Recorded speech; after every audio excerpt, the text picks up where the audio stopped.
वो राम ने जिंदगी भर पैदल चल के काम किया और यहां एयर कंडीशन कारों में घूम घूम कर, चार्टर्ड प्लेन में घूम घूम कर राम की कथा सुनाते हैं।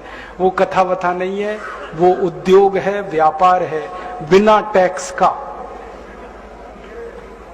और मुझे बहुत शर्म है ये कहते हुए, समय आने पर प्रमाण से बात करूंगा कि राम कथा कहने वाले ब्लैक मनी को व्हाइट मनी करने के काम में लगे हुए एजेंट हैं और इससे ज्यादा कुछ नहीं है। और मुझे इससे भी बड़ी शर्म आती है कहते हुए कि आप जो उनको दे रहे हैं दान के रूप में, वो पैसा ब्याज पर उठा रहे हैं वो दूसरे लोगों को, और आपके दिए हुए पैसे से धंधा बना रहे हैं अपना। फिर ऐसी कृष्ण की कथा कहने वाले आ जाते हैं, कहते राधे राधे राधे राधे राधे राधे, और कुछ कहो ही मत, राधे राधे। कंस को मारा, जरासंध को मारा, शिशुपाल को मारा, अधर्मियों को मारा, ये सब थोड़े में, राधे राधे राधे राधे बड़े में। हाँ, क्योंकि आपको कायर बनाना है ना, निर्वीर बनाना है, नपुंसक बनाना है, तो वीरता की कहानी क्यों सुनानी है?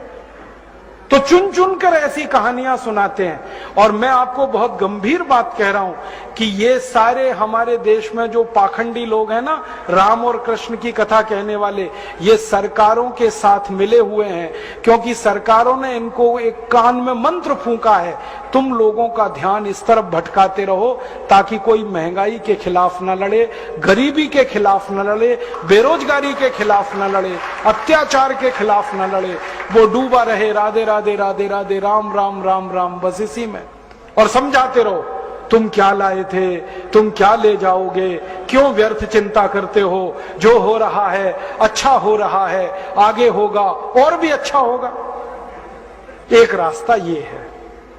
अब दो रास्ते हैं अपने सामने, एक रास्ता भगत सिंह का, ऊधम सिंह का, चंद्रशेखर का, एक रास्ता हमारे ये धर्म गुरुओं का, पाखंडियों का, जो राम की कथा, कृष्ण की कथा। मुझे बहुत ऑफर आए हैं, मैं आपको दिल का दर्द बता रहा हूं, सच में कह रहा हूं, आपसे नाम नहीं लेता। मुझे ऑफर आए कि तुम कहां बेकार भटक रहे हो, मेरे साथ आ जाओ। मैंने कहा बापूजी क्या होगा उसमें? तो कहने लगे जितना मिलता है वो डबल हो जाएगा।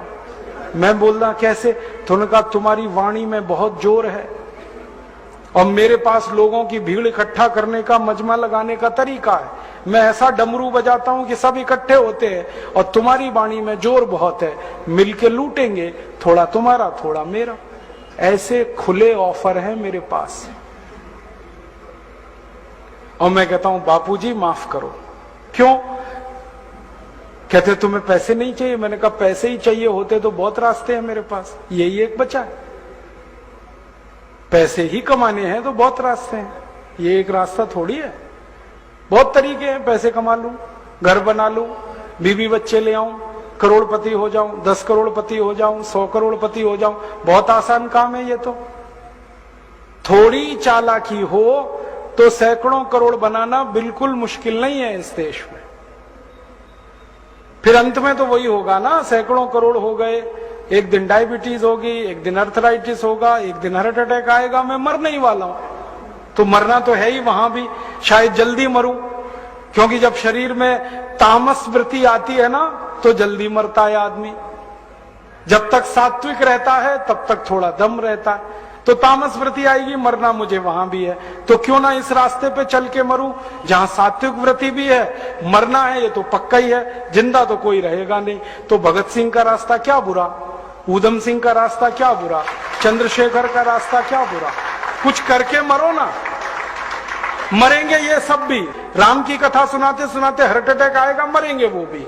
डायबिटीज सबको हो रखी है, मैंने देखा है नजदीक से जाके, सब इंसुलिन लगाते हैं, खाते हैं गोलियां, अपनी डायबिटीज नहीं मिटा पाते, दूसरों को उपदेश देते फिरते। ब्लड प्रेशर सबको बढ़ा हुआ है, क्योंकि ये जो काला धन है ना, इसका हिसाब किताब करने में बीपी ही बढ़ने वाला है। सब बीपी की गोलियां खाते हैं, सब डायबिटीज के लिए शिकार है, तो दूसरों को उपदेश देंगे तो मैं भी लग जाऊं वो एक रास्ता है। एक रास्ता भगत सिंह, उधम सिंह, चंद्रशेखर का भी है। मौत तो दोनों में ही आने वाली है, बस अंतर इतना है, एक मौत ऐसी आएगी जिसको देश और समाज जिंदगी भर याद रखेगा, और एक मौत ऐसी आएगी कोई पूछेगा नहीं।